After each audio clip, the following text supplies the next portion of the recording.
Magandang umaga kaagri.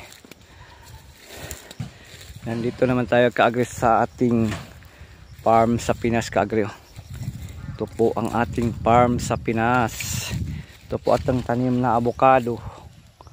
Ito po, malaki na po sa ating tanim na avocado. Tingnan niyo kaagri.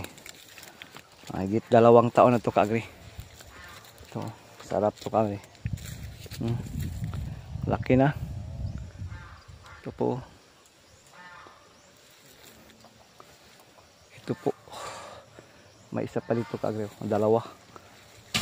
Ilan to kaagri? Mga siguro 6 to kaagri na malaki na avocado. Ito kaagri. Ito ay ibang variety to kaagri. Iba-iba tong variety. Ito siguro kaagri yung avocado na ano. Yung malaki yung one. Parang botilya, malaki po, tingnan nyo, malaki.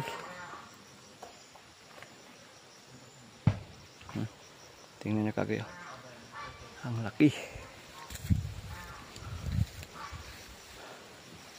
Kita din sa inyo kagayo yung isa kagayo. At luto ito malaki na kagayo. At mapaisa dito kagayo doon, no? Yung ibang variety, yung variety sa dami sa Butuan o sa Cotabato. Ito po kagri. Ate pong avocado kagri. Ang laki na kagri. Grabe talaga.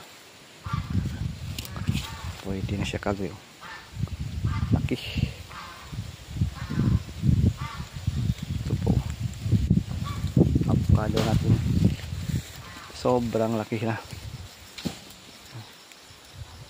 Kita pa sa inyo kagri. Pasilip natin ang ating mga tanim. Dito lang to sa Pinas kaagri. Ito atong mga niyog kaagri na bagong tanim din. Tignan nyo kaagri. Itong niyog na bagong tanim. Ito po. Ito po. Dami ba itong niyog na tanim ngayong taon kaagri. 700 na puno ating tanim na niyog. Ito yung avocado kaagri. Dami pa. Doon sa baba may avocado pa tayo. Dito. Avocado.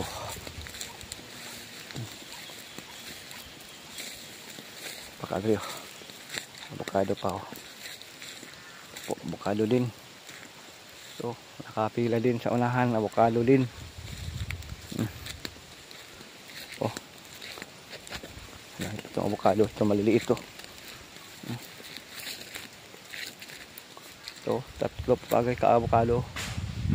Tapos avocado dito sa ating mahigit siguro mga